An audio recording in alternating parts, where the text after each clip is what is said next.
تقارير إعلامية بتكشف عن القرار النهائي للجنة انضباط الفيفا تجاه كهربا، ضرر أكثر على اللاعب. تقارير إعلامية صادرة منذ قليل خرجت تتحدث عن قرار من داخل لجنة الانضباط بالاتحاد الدولي لكرة القدم بيخص اللاعب محمود عبد المنعم كهربا لاعب الفريق الأول لكرة القدم بالنادي الأهلي. هذا القرار وبحسب هذه التقارير هو منح محمود كهربا مهلة لمدة شهرين عقب انعقاد لجنة التأديب الأخيرة في 3 أغسطس، وذلك من أجل دفع الغرامة المقررة عليه لصالح الزمالك.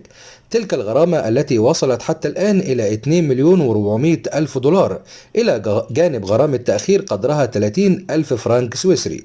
لجنة الانضباط في الاتحاد الدولي لكرة القدم الفيفا وبحسب التقارير أيضا أكدت أنه على محمود كهربا دفع المبلغ كاملا للزمالك والغرامات المفروضة عليه. هذا الأمر لو كان صحيحا سيكون مطلوب من اللاعب السداد خلال الشهرين، وإلا سيتم إيقافه، وسيكون الإيقاف من بداية الموسم، وبالتالي سيكون الضرر أكثر على اللاعب لو تم إيقافه حاليا. وبحسب هذه التقارير أيضا فإن خطاب الاتحاد الدولي لكرة القدم تضمن غرامة تأخير إضافية على اللاعب قدرها 1000 فرنك سويسري لابد أن يتم سدادها خلال 30 يوم من تاريخ الإخطار.